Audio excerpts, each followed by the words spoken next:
When I picked up the phone to ask my son Max when his wedding would be, my daughter-in-law Lena looked me right in the eye and said with a chilling smile, "Oh, we already got married yesterday.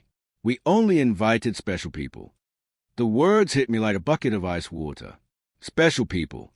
I who for 3 years had paid their monthly rent of $500, bought every piece of furniture in their house, and filled their refrigerator when they had nothing to eat. I was not a special person. I stood there in the living room of my own house, holding the phone as if it weighed 1,000 pounds, watching my son avoid my gaze while Lena made herself comfortable on the sofa I had bought for them. The pale pink dress I had picked out for her wedding hung uselessly in my closet, along with the new shoes and the illusion of being part of the most important day of my only son's life. I had spent $200 on that dress, thinking about how nice I would look in Max's wedding photos in which I would never appear. For weeks, I had planned every detail. I had put money aside to give them $1,000 as a wedding gift. I had called my sister Diana in Chicago to tell her the good news. I had cleaned my house from top to bottom, thinking they might come celebrate with me after the ceremony. All of that collapsed in a second with those 4 poisoned words. Only special people. Max finally lifted his gaze and said in a rehearsed-sounding voice, "Mom, it was an intimate thing, very small, just the 2 of us and the witnesses." But I knew it was a lie. I saw the photos on social media. I saw Elena's parents proudly posing next to the bride and groom. I saw her siblings toasting with champagne. I saw Elena's white dress, which I had helped finance with the $800 I had given her last month for her personal expenses. I saw everything I wasn't supposed to see. A week later, exactly 7 days after that humiliation, Lena called me with a completely different voice. She was no longer the confident woman who had excluded me from her wedding. Now she sounded desperate, almost pleading. "Renata, the rent is overdue. The landlord is pressuring us and says, if we don't pay this week, he will kick us out. You forgot to make the transfer."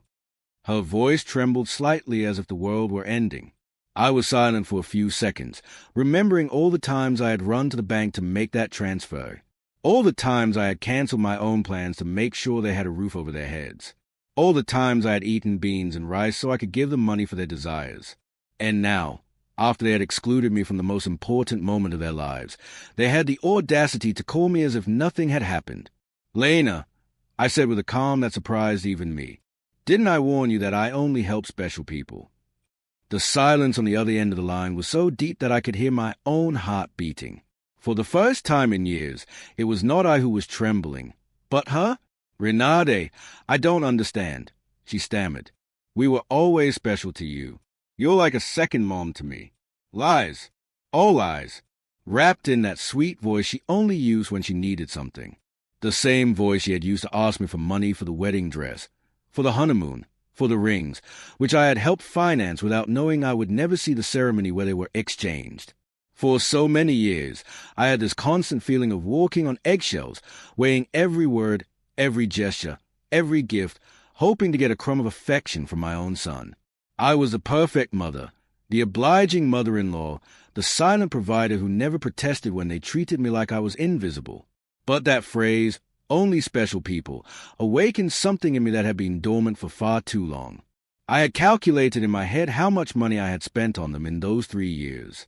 Between rent, food, gifts, emergencies, and whims, it was over $20,000.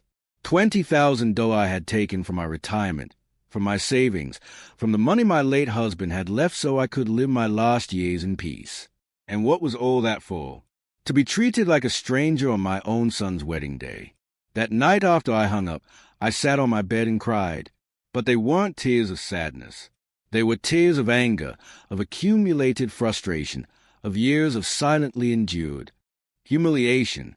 I cried for all the times that made me feel that my love was a burden, my presence a hindrance, my money the only thing I had to offer. I cried for the foolish mother I had been, for the woman who had lost herself, trying to be indispensable to those who considered her dispensable. When I woke up the next morning, something inside me had changed. It was not just the pain of betrayal. It was something deeper, colder. I stood up and looked at myself in the bathroom mirror. The same tired eyes as always, the same wrinkles that told stories of years of giving love without getting it back.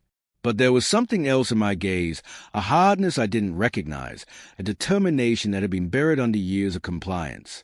I went to the kitchen and made coffee, as I had every morning for 40 years. But this time, I didn't think about calling Max to ask how he had slept. I didn't check my phone in anticipation of a message from him apologizing for the previous day's humiliation. For the first time in a long time, I was my own first concern of the day. I sat at the table where I had so often planned surprises for them, counted bills for their expenses, and cried silently when they treated me with indifference. Now, this table would be a witness to something completely different.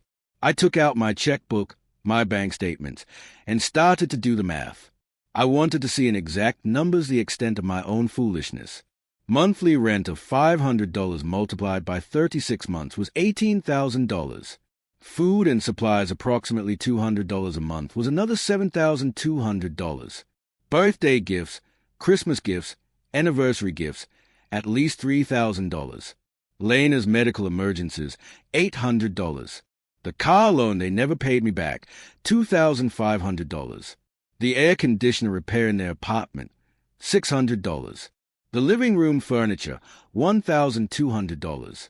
$33,400. That was the exact sum of my generosity. $33,400 I had wasted from my husband's inheritance, from my pension, from the savings I had put aside penny by penny for decades of honest work. All that money thrown out the window to keep two adults comfortable who couldn't even pretend to respect me. The phone rang and I saw Max's name on the screen. Normally, my heart would have pounded as I ran to answer, hoping he would finally apologize and explain that everything had been a misunderstanding. But this time I let it ring once, twice, 3 times. Finally, it fell silent, and I continued drinking my coffee as if nothing had happened. 10 minutes later, it rang again. This time, it was Lena. I let it ring, too. Then, a text came from Maxima Mom. Please answer. We need to talk. I deleted the message without replying. At 2 o'clock in the afternoon, I decided to go for a walk. I hadn't done that in months without a specific purpose, without an errand related to them. It was always the bank for transfers, the supermarket to buy them something they needed, the pharmacy for Lena's medications. Today, I went for a walk just because I wanted to. I walked past the park where I had often taken Max as a child. I remember that sweet boy who hugged me tight and said I was the best mom in the world. When had he become this man who treated me like an ATM with feelings? When did I start confusing love with money? When did I start to believe I had to buy my own son's affection? At the bank, where I had so often made automatic transfers, I stopped in front of the door. The branch manager, Mr. Clean, saw me through the glass and waved. I had known him for years. He had processed every one of my transfers to Max and Lena. He had watched my account drain month after month to fill theirs. I went inside and walked directly to his office. Mr. Klein, I told him I need to cancel the automatic transfers I had programmed. He looked at me surprised. For 3 years, these transfers had been as regular as the sunrise. Are you sure, Mrs. Richter? Did something happen? His concern was genuine, more genuine than any interest Max had shown in me in recent months. What happened is that I finally opened my eyes.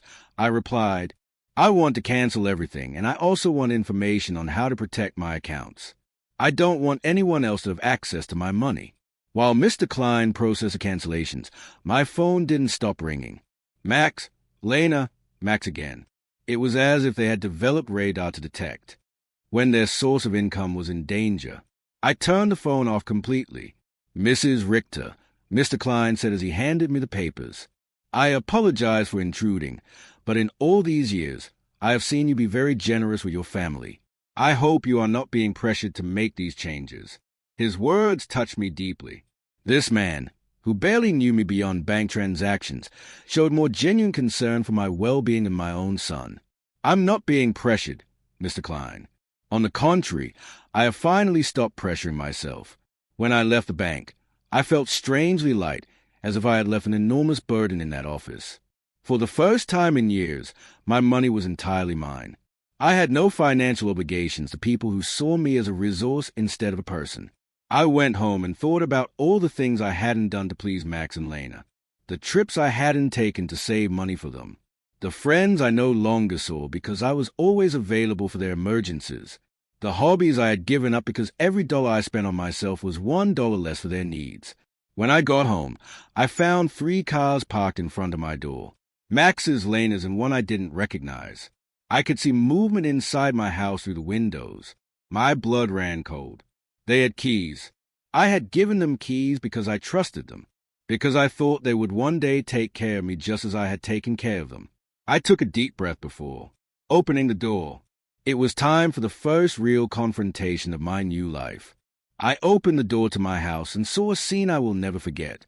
Max was sitting on my sofa with his head in his hands. Lena was pacing back and forth like a caged animal, and an older man I didn't know was going through papers on my dining table. My papers, my personal documents. What is happening here?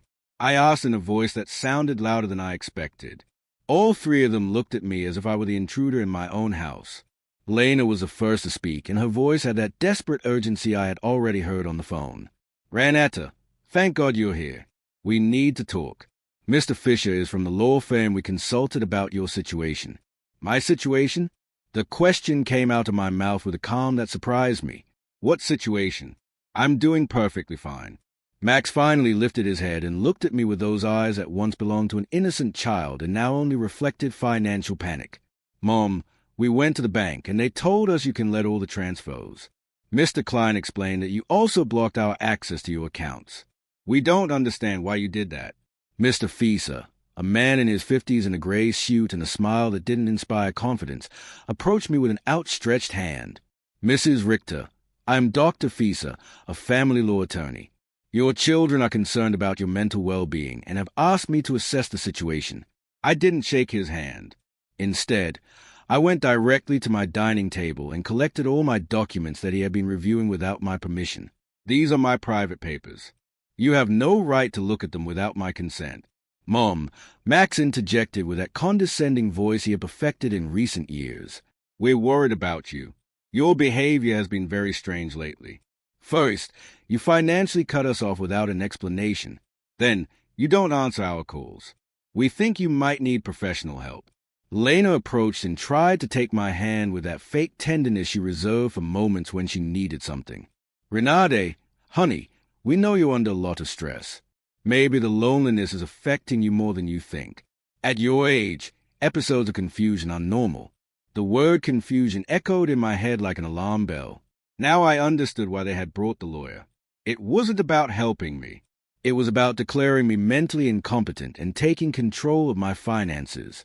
The same woman who had told me they only invited special people to their wedding was now treating me like a senile old lady. I am not confused, I said with a firmness that silenced everyone. I am clearer than I have been in years, and you are going to leave my house right now. Mr. Fisher interjected with that professional voice lawyers use when they want to sound reasonable. Mrs. Richter, I understand you feel overwhelmed, but your children have a right to intervene if they believe your ability to make financial decisions is impaired. They have documented several concerning behaviors. Concerning behaviors. The laugh that came from my throat was hoarse zero, almost cruel. Like what? Deciding that my money belongs to me? Deciding to no longer finance the lives of 2 adults who treat me like trash. Lena jumped up as if I had slapped her. We never treated you badly. You are part of our family. Everything you have will belong to us one day anyway. We are just speeding up the process.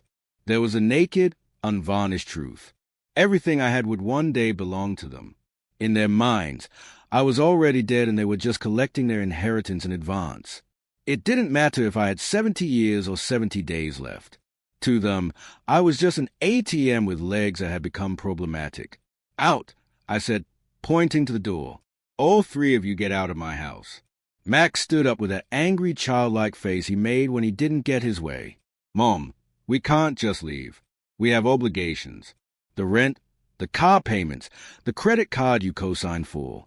You can't just cut us off from one day to the next. I can't. My voice rose for the first time in the entire conversation. Who says I can't? 4 years. I have paid rent that wasn't even in my name. I filled a refrigerator in a house where I was not welcome. I financed a life that clearly had no place for me. Mr. Fisher took a folder from his briefcase and placed it on my table. Mrs. Richter, we have prepared some documents that could facilitate this transition. A power of attorney that would allow Max and Lena to manage your finances more efficiently. This would just be temporary until you feel better. I took the folder and, without even opening it, threw it directly into the trash can. The only transition that is going to happen here is yours to the front door. Lena started to cry, but they weren't tears of sadness. They were tears of frustration, of contained rage. You can't do this to us. Renate, we were counting on you. We made plans based on your support. We bought things. We took on financial obligations because we knew we could count on you.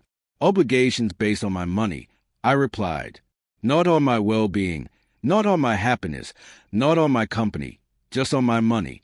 And now that I had decided that my money is better used in my own life, I am suddenly a confused old woman who needs legal guardianship.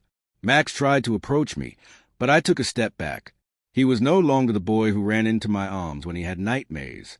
He was a 35-year-old man who saw his mother as an obstacle between himself and a comfortable life financed by others. "Mom, we made mistakes," he said in a voice that was supposed to sound remorseful. The wedding was a misunderstanding. Lena was nervous. I was under pressure. We can fix this if you just become reasonable again. Reasonable? The word tasted bitter in my mouth. Being reasonable means continuing to pay for your life while you treat me like a stranger. It means pretending it doesn't hurt to have been excluded from the most important day of my only son's life.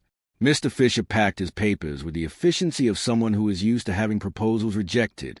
"Mrs. Richter, this is not over. Your family has legal options.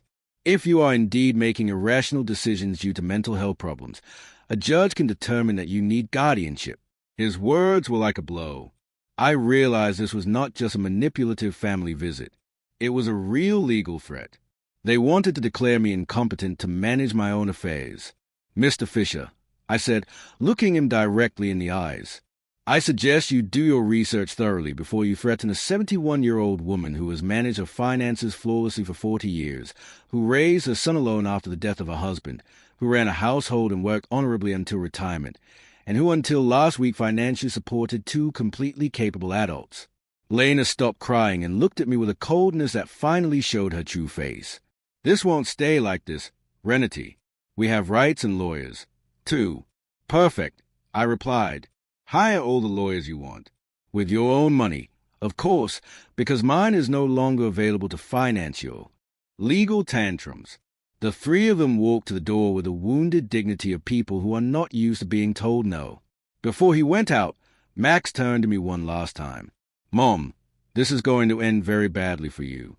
You're going to end up alone with no one to take care of you when you really need it." "Max," I said with deep sadness, but also with crystalline clarity, "I am already alone. The difference is that now it's by my own choice, not by your neglect." As I closed the door behind them, I stood in my living room, surrounded by the most beautiful silence I had heard in years. It was the silence of freedom. That night, I couldn't sleep, but not out of sadness or regret, but out of adrenaline from having reclaimed control of my own life. I lay awake in bed, planning my next steps like a general preparing for a battle. If Max and Lena wanted to fight, I would give them a war. But it would be a war I would fight with intelligence, not with emotion. At 6 o'clock in the morning, I was already dressed and ready to go. My first stop was the office of attorney, Mr. Weber, a man I had met years ago when I was handling my husband's will. Unlike Mr. Fisher, whom Max and Lena had brought, Mr. Weber had an impeccable reputation and specialized in protecting the rights of the elderly. "Mrs. Atioar," he told me as I explained the situation, "what your children tried to do yesterday is more common than you think. It's called elder financial abuse, and it's a federal crime. The fact that they entered your house without permission and reviewed your private documents also constitutes a violation." His words both calmed and worried me. They calmed me because they confirmed I wasn't crazy, that what had happened was truly abusive. They worried me because I realized the situation was more serious than I had thought. "We have to document everything," Mr. Weber continued. "Every transfer, every gift, every time they pressured you for money. We will also change your will to protect your assets from future manipulation attempts." We spent 3 hours reviewing my financial records. Mr. Weber whistled when he saw the total sum, $33,400 in 3 years. Mrs. Richter, with this money, you could have lived comfortably, traveled, and enjoyed your retirement. Instead, you completely financed the lives of 2 adults who didn't even respect you enough to invite you to their wedding. When I left Mr. Weber's office, I had a complete plan. First, I would change all the locks on my house. Second, I would install a security system with cameras to protect myself from future surprise visits. Third, I would open a new bank account at a different bank where they had no contact. And fourth, I would start living the life I had postponed for years. My next stop was a hardware store. The owner, Mr. Summer, had known me for years because I was always buying things to fix Max and Lena's apartment. This time was different. Mrs. Artioa, what brings you here today? Another emergency with your son? He asked with the familiarity of a person who had silently witnessed my wasted generosity. No, Mr. Summer. This time it's for my own house. I need to change all the locks, and I want them to be of the best quality. He looked at me surprised, but asked no questions. While I was choosing the locks, his son Ethan, who installed security systems, came by. It was Providence in action. Ethan, I told him, I also need to install surveillance cameras, the complete system. The price is not an issue. While they were preparing everything for the installation the next day, I received a call from an unknown number. It was Lena calling from someone else's phone because I had blocked her number after the previous day's confrontation. Ran at her. It's Lena. Please don't hang up. We need to talk like civilized adults. Speak, I said dryly. Listen, I understand you're upset about the wedding. It was a mistake. Max and I have talked about it, and we want to make it up to you. How about we have a special dinner to celebrate our wedding with you? We can do it at your house. Cook together like we used to. The manipulation in her words was so obvious that I almost had to laugh. Lena, how much rent do you owe exactly? The silence on the other end confirmed that I had hit a nerve. Well, it's 2 months. $1,000 total. But I'm not just calling for that, Renity. We really miss you in our lives. Do you miss me or my money? I asked directly. Both, she replied with a surprising honesty. Renot, I won't lie to you. Yes, we need your financial help, but we love you, too. You're important to us. If I'm so important, I said, why wasn't I important enough to be at your wedding? Why am I not important enough to get a call that doesn't ask for money? When was the last time you called me just to ask how I was doing? Another silence. We both knew the answer. Never. Lena, I'm only going to explain this to you once. For 3 years, you have treated me like an ATM with feelings. You used me. You ignored me. You humiliated me. And finally, you insulted me in the worst possible way. Now that the money is running out, you suddenly discover you love me. Reno, please. I cut her off. There's no please. You made your choice when you decided I wasn't special enough to be at your wedding. Now I'm making mine. I hung up and turned the phone off completely. I didn't want any more interruptions on my day of liberation. That afternoon, I went to the beauty salon I hadn't been to in over a year. I always canceled my appointments because Max or Lena needed something urgent or because the money I had set aside for myself became an emergency for them. Mrs. Richter, my favorite hairstylist, Cynthia called out. What a surprise. I thought you had forgotten us. I didn't forget you, Cynthia. I just forgot that I also deserved to be pampered. I treated myself to the full treatment. Cut, color, manicure, pedicure. For the first time in years, I spent money on myself without feeling guilty. While Cynthia worked on my hair, she told me about her life, her children, her dreams. It was refreshing to have a conversation that didn't revolve around Max and Lena's needs. You look beautiful, Mrs. Richter, she said when she was done. But more than that, you look free. Did something good happen? Yes, Cynthia. I finally learned to say no. When I got home that afternoon, there was a car in front of my door that I didn't recognize. My heart raced for a moment, thinking Max and Lena might have come back with reinforcements. But as I got closer, I saw an older woman sitting on the steps of my porch. Mrs. Richter, she asked as I got out of the car. Yes, that's me. Can I help you? I'm Elena Brooks. I live next door. We've been neighbors for years, but we've never had a chance to talk. Yesterday, I heard very loud voices in your house, and I got worried. Is everything okay?" Her sincere concern touched me deeply. Here was a stranger who showed more interest in my well-being than my own son. "Come in, Mrs. Brooks. I'll make you a coffee, and I'll tell you a story you won't believe." While I was making coffee, I told her the whole situation. Eleanor listened without interrupting, nodding occasionally, and when I finished my story, her eyes were filled with tears. "Mrs. Richter," she said, "you did the right thing. I went through something similar with my daughter 5 years ago. I also thought it was my duty to finance her adult life. I also believe they wouldn't love me if I didn't give them money. What happened? I cut off the money when I realized they only called me when they needed something. At first it was terrible. They threatened me emotionally, blackmailed me, tried to make me feel guilty. But after 6 months, my daughter called to genuinely apologize. Now we have a real relationship based on love, not on money." Her words gave me hope and confirmed that I had made the right decision. "Do you think Max and Lena will understand one day?" "Maybe yes, maybe no," she answered honestly. "But that's no longer your responsibility, Mrs. Richter. Your responsibility now is to live your own life." That night, for the first time in 3 years, I went to bed without worrying about whether Max and Lena had money for rent, for food, for their whims. I went to bed thinking about myself, my plans, my future, and I slept better than I had in years.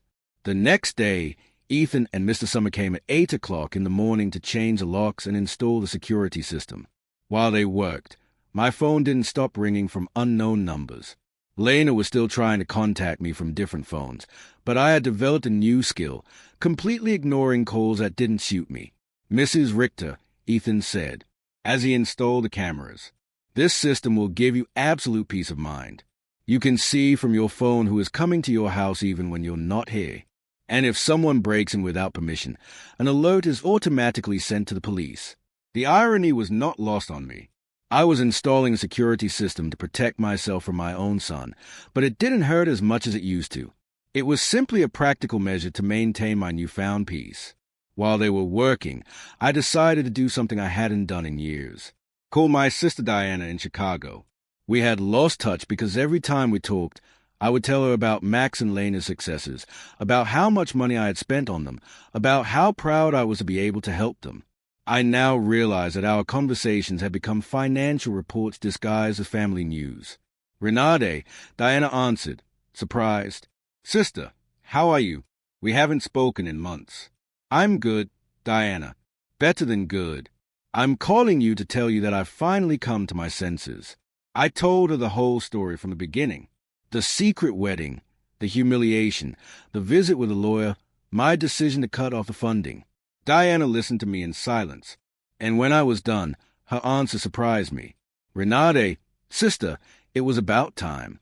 Every time we spoke, it broke my heart to hear you brag about how much money you gave them, as if love could be measured in dollars. I wanted to tell you something, but I didn't know how." "What did you want to tell me?" "That Max never spoke lovingly about you when I saw him at family gatherings. It was always my mom helped me with this or my mom bought me that, but never, I miss my mom or I love my mom. It was as if you were a service provider, not a person." Her words hurt, but it was a necessary pain. Like when a doctor cleans an infected wound. It hurts, but it's part of the healing. "You know what else I notice?" Diana continued. "Lena always spoke about you in the future tense. When Renata is no longer here, we can remodel her house, or when we inherit, we will invest in the business.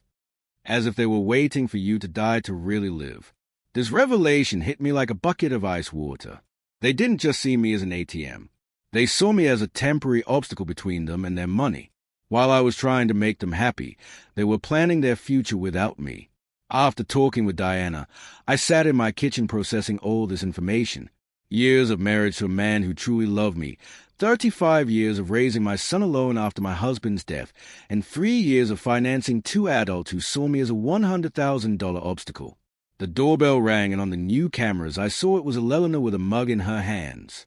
I opened the door, and she handed me a fresh brewed coffee. "I thought you might need some company after everything you told me yesterday," she said with that sincere smile I had already come to appreciate. We sat in my living room, and Eleanor told me more details from her own experience. My daughter said the exact same thing to me that Lena says to you. You're like a second mom to me. We're special to you. Everything will be ours one day anyway. Those are rehearsed phrases, Mrs. Richter. They learn them from the Emotional Manipulation Handbook. Do you think such a handbook exists? I ask half jokingly. Not officially, but it seems everyone reads from the same book. Chapter 1 is make her feel indispensable. Chapter 2 is create constant financial emergencies. Chapter 3 is when she resists, question her mental health. We laugh, but it was a bitter laugh. It was both funny and tragic to recognize such predictable patterns in our own children's behavior. Did you ever feel guilty for cutting off the money? I asked Eleanor. Every single day for the first 3 months, she answered honestly. But then I started to see the results. My daughter had to get a second job. Her husband stopped playing golf every weekend and started looking for extra work. They learned to live within their means. And more importantly, they learned that I was a person, not a resource.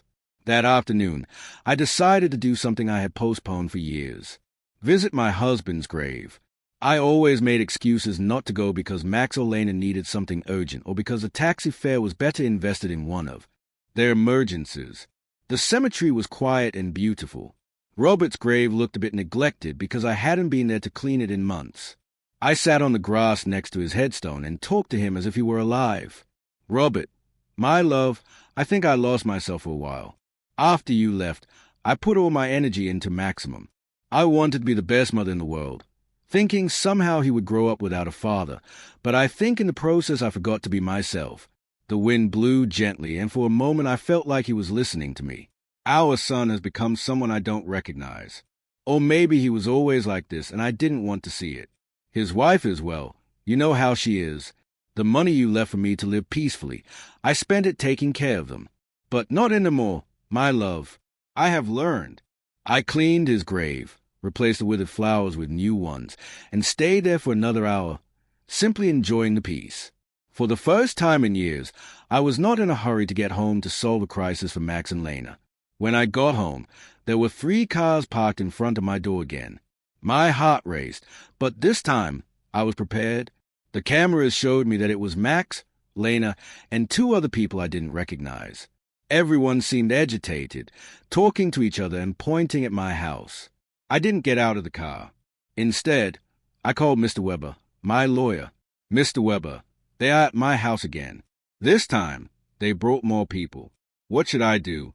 Don't get out of the car, Mrs. Richter. I'll be there right away, and I'll call the police. After our conversation yesterday, I requested a temporary restraining order. They are not allowed to be on your property. Minutes later, Mr. Weber and 2 police patrol cars arrived. I watched the officers talk to Max and Lena. Saw my son gesticulate angrily. Saw Lena crying again, but this time her tears did not move me. One of the officers approached my car. You can get out safely. Your visitors are going to leave immediately. As I got out of the car, Max shouted at me from the street. Mom, this is ridiculous. We're your family. You can't call the police on your own son.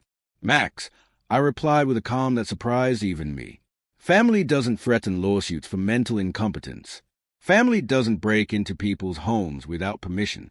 Family doesn't treat their mothers like ATMs. Lena screamed from across the street. You're going to pay us everything you owe us.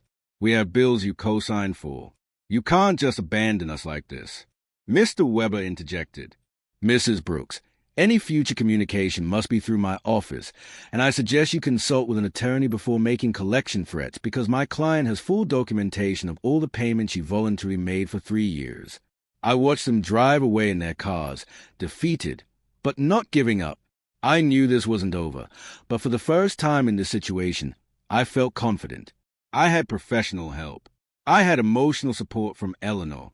And more importantly, I had mental clarity about what was right and what was wrong. That night, Eleanor invited me to her house for dinner. I met her daughter who was visiting, and I was able to see with my own eyes what a healthy family relationship looked like. They spoke respectfully to each other, asked sincerely about each other's lives, and laughed together. The daughter didn't ask for money once the entire evening. I wanted that with Max, 2. I confessed to Eleanor after her daughter had left. And maybe you'll get it one day, she replied. But first, here's to learn that you are a person who deserves respect, not just a source of income. For the first time in weeks, I went to bed feeling hopeful about the future. The next few days were strangely peaceful. The surveillance cameras showed me that Max and Lena were driving past my house several times a day, sometimes slowly, sometimes they parked for a few minutes, but without getting out. It was as if they were studying my routine, looking for the perfect moment for their next move. Mr. Weber had advised me to document every one of these visits, so I kept a detailed log with the date and time. Their persistence will work in our favor, he had said. Every time they show up after we told them not to approach, it strengthens our case for a permanent restraining order. On Friday morning, I was calmly having breakfast when the doorbell rang. The cameras showed me a very well-dressed young woman with a folder in her hands and a professional smile. I didn't recognize her, but something about her posture told me it was not a social visit. "Good morning, Mrs. Renity Richter," she said as I opened the door.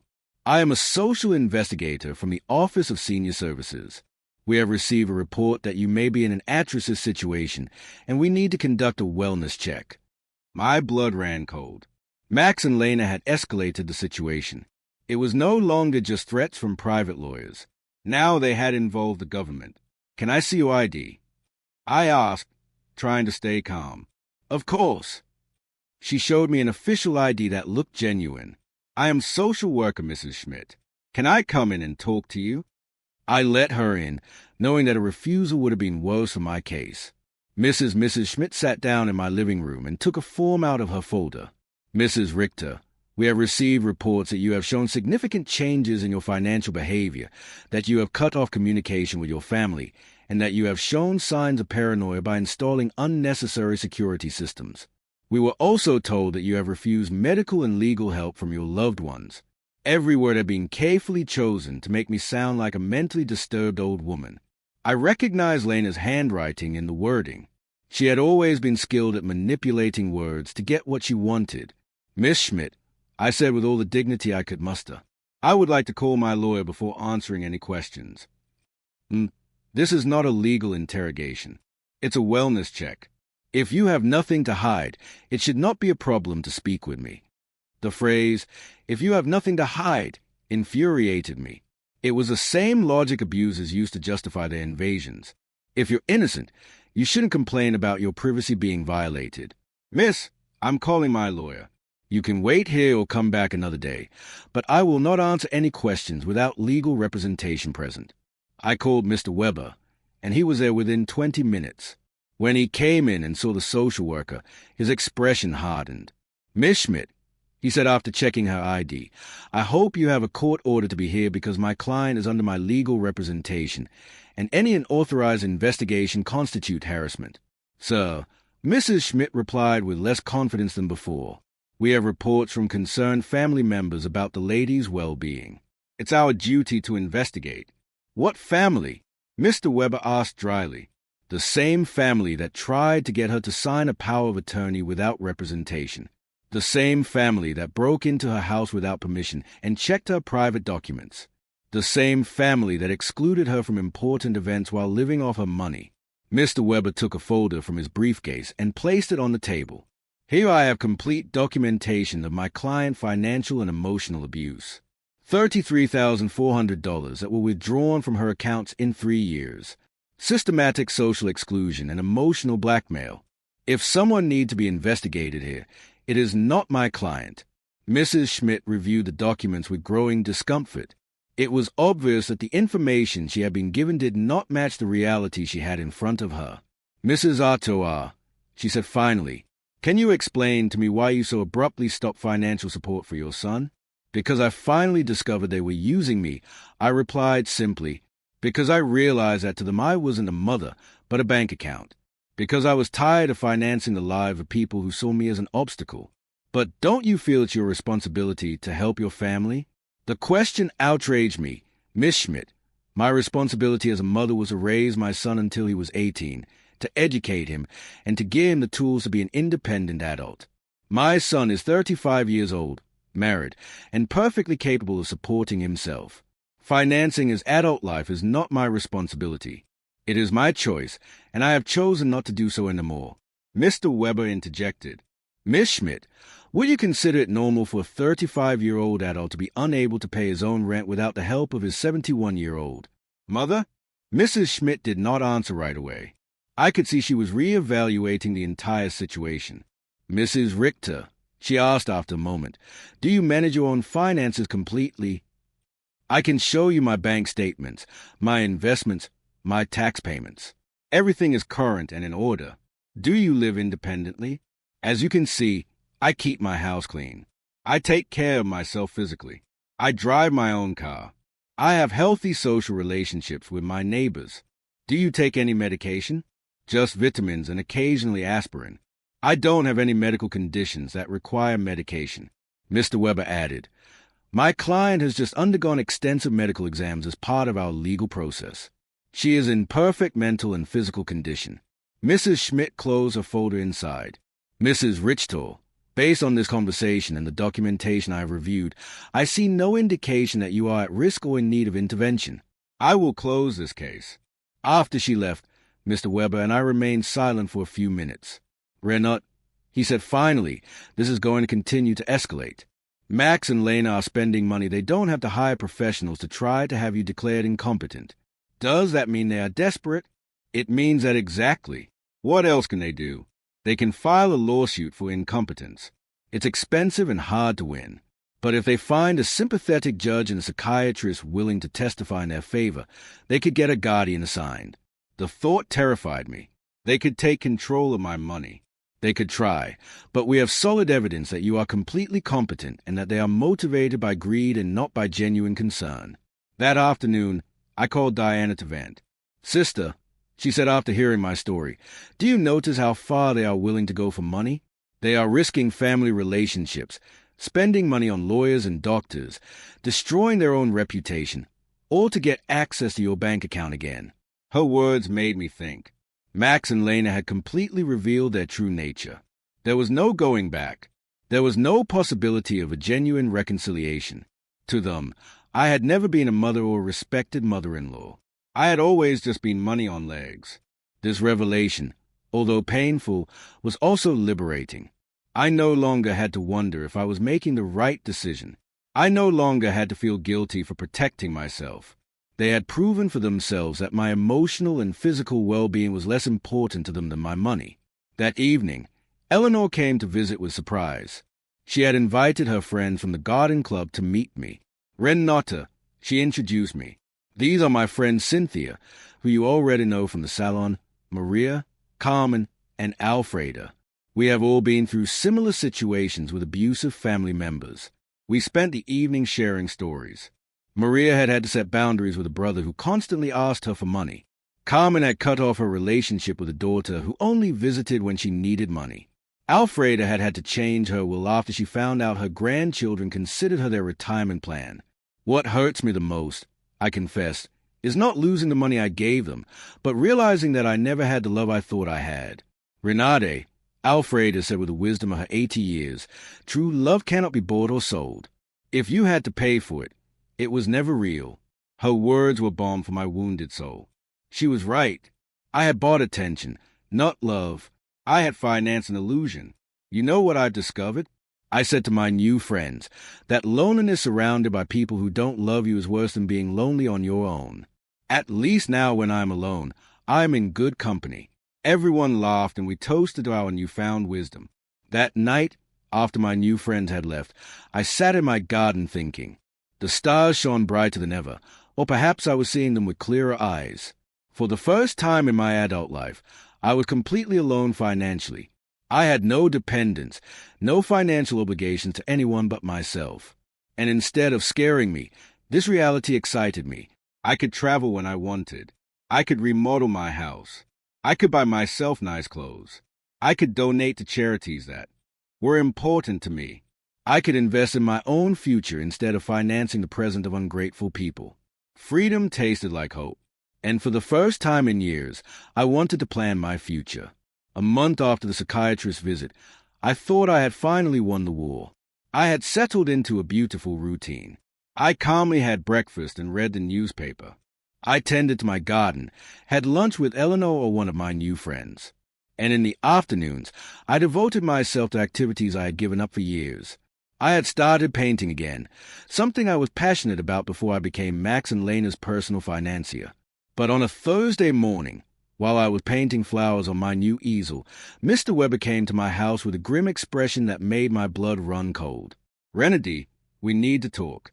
Max and Lena have filed a formal lawsuit for mental incompetence in family court. They are requesting to have a legal guardian assigned to you." The words fell on me like stones. I knew it was a possibility, but hearing it out loud made it terrifyingly real. Does that mean they can take control of my money? If a judge determines that you are unable to manage your affairs, yes, he could place Max as your legal guardian, which would give him full control over your finances. I sat down heavily on my sofa, feeling the weight of the deepest betrayal I had experienced in my life. My own son was trying to legally declare me incompetent to steal my money. Mr. Weber, what evidence could they have? You yourself have seen that I am completely competent. They have statements from 3 witnesses who claim you have behaved erratically. They also submitted unpaid doctor's bills that you supposedly didn't pay and medications that you supposedly hoarded without taking them. But that's a lie. I don't have any outstanding doctor's bills or hoarded medications. I know Renade, but they have fabricated convincing evidence. They also have a statement from Dr. Lehman who states that you refuse to cooperate with a psychiatric evaluation, which they interpret as proof of mental decline. The manipulation was diabolical. They had turned my refusal to undergo an unnecessary exam into proof of a mental illness. They had used my instinct to protect myself from them as proof that I needed protection. Who are the 3 witnesses? Mr. Weber looked through his documents. Lena, of course, a neighbor named Mr. Davis, and someone who claims to be your pharmacist, Mr. Green. Mr. Davis was a neighbor across the street, an unpleasant man who had always had problems with me because my friends sometimes parked in front of his house. Mr. Green was indeed my pharmacist, but I didn't understand what he could have against me. "I need to talk to Mr. Green," I told Mr. Weber. "Something's not right." We went to the pharmacy together that afternoon. Mr. Green received me surprised and nervous. "Mrs. Richter, it's good to see you. How are you, Mr. Green? I was told you signed a statement saying I show erratic behavior with my medications." His face turned red as a tomato. "Mrs. Richter, your daughter-in-law came in a few weeks ago and asked about your medications. She said she was worried because you were acting strangely." "And what did you tell her?" "I explained to her that you only buy vitamins and occasional aspirin, that you don't have any regular medical prescriptions, but she insisted that this was proof that you weren't taking adequate care of your health." Mr. Weber interjected. "Mr. Green, did you sign a paper?" She brought a document that said I was confirming that Mrs. Richter had irregular medication purchases. I thought it was for her health insurance or something. I didn't know it was for a lawsuit. My own pharmacist had been tricked into signing something he didn't fully understand. Lena's manipulation knew no bounds. "Mr. Green," I said, "I need you to write a statement explaining exactly what happened and clarifying that I have no problems with medications. Of course, Mrs. Richter, I am terribly sorry for this misunderstanding." After the pharmacy, we went to confront Mr. Davis. When we knocked on his door, he received us with obvious hostility. "What do you want, Mr. Davis?" Mr. Weber said, "I understand you signed a statement about my client's behavior." "And you?" "Right, I did. That woman is crazy. She's been acting strange for weeks. Can you be more specific about the behaviors you observed? Installing cameras as if she lived in a war zone, having strangers visit all the time, yelling at her family in the street." I realized Mr. Davis had taken everything out of context. The cameras had been installed for protection. The strangers were my new friends. The yelling was me defending my house from Max and Lena's invasions. "Mr. Davis," I said, "do you know why I installed the cameras?" "No, and I don't care. To protect myself from my son and daughter-in-law who broke into my house without permission and threatened me." "That's what a crazy person would say," he replied cruelly. There was no way to reason with him. His statement was based on superficial observations maliciously interpreted. That evening, Mr. Weber and I sat down to plan our defense. "Renedy, we need our own psychiatric evaluation. I have a colleague, Dr. Moore, who is an expert in assessing mental capacity. She can officially confirm that you are completely competent. What if Max and Lena have bribed the judge? What if none of this matters because they have already decided to declare me incompetent? Renade, the legal system is not perfect, but it's not completely corrupt either. We have solid evidence of your mental competence and their financial motivations. We are going to fight this. The next day, I went to my appointment with Dr. Moore. She was a woman in her 50s with kind but astute eyes. Mrs. Richter, I'm going to ask you a series of questions and tests to assess your mental capacity. Take your time and answer honestly. For 2 hours, she asked me questions about my memory, my reasoning ability, my financial understanding, my emotional health. She also gave me cognitive tests and asked me to solve mathematical and logical problems. Mrs. Richter, she said at the end, your results are well above average for your age. You are not only mentally competent, but your cognitive function is excellent. Doctor, why do you think my family is doing this? Based on what you told me and the documents I've reviewed, this seems to be a classic case of elder financial exploitation. Unfortunately, it's more common than people think. I left the consultation feeling validated, but also sad. The professional confirmation of my mental health was a relief, but it also confirmed that the lawsuit was real and necessary. That afternoon, Eleanor organized an emergency meeting with all our friends from the garden club. When I told them about the incompetence lawsuit, everyone was outraged. Renata, Maria said, we will testify in your favor. We have been with you for weeks, and anyone can see that you are doing great. Better than great, Cynthia added. You are clearer and stronger than many 40-year-old women I know. Alfreda, with her 80-year-old wisdom, took my hands. Renata, my dear, what your children are doing is nothing new. For generations, greedy children have tried to declare their parents insane to get their money. But you have something many of these victims didn't have: documentation, legal support, and friends who can testify for you. Her words gave me hope. I was not alone in this fight. I had an army of strong women who had witnessed my transformation firsthand. You know what the saddest thing about all this is? I said that Max and Lane are willing to destroy any future possibility of reconciliation for money. Even if I were willing to forgive everything so far, there's no going back from this. And maybe that's the best, Cynthia replied. At least now you know exactly who they are and you can act accordingly. That night, for the first time since this nightmare began, I really cried. Not out of sadness, but out of grief. I said my final goodbye to the son I thought I had, to the dream of a loving family, to the illusion that unconditional love was reciprocated. But something new also emerged within me, an iron determination not to let myself be stripped not only of my money but also of my dignity and my freedom. The war had officially begun, but I was ready to fight. The trial came 3 weeks later. I woke up early, put on my best black suit, and looked at myself in the mirror with a determination I had never felt before. Today, not only my mental capacity would be judged, my dignity as a person, my right to live free from abuse, my value beyond my bank account will be judged. Mr. Weber came at 7 in the morning to go over our strategy one last time. Renata, remember, the burden of proof is on them. They have to prove that you are incompetent. We just have to show that you are not. And what if the judge is already biased? Judge Miller has a reputation for being fair. I researched his past cases, and he doesn't automatically favor families. He is dedicated to protecting the rights of the elderly. We arrived at the courthouse at 9 o'clock in the morning. In the hallway, I saw Max in a new suit that he probably bought for the occasion, and Lena dressed in black as if she were at a funeral. Maybe it was the funeral of our family relationship. When our eyes met, Max avoided my gaze, but Lena held my gaze with a coldness that confirmed that for her, this was just a business transaction. Their lawyer was an older, elegant man with the kind of confidence that comes from winning similar cases before. When he began his opening statement, his strategy was clear: to portray me as a confused old woman who had been manipulated by strangers to alienate me from my loving family. Your Honor, he said in a solemn voice, Mrs. Renedy Richter has shown a clear mental decline in recent months. She has cut off all financial support for her family without a rational explanation.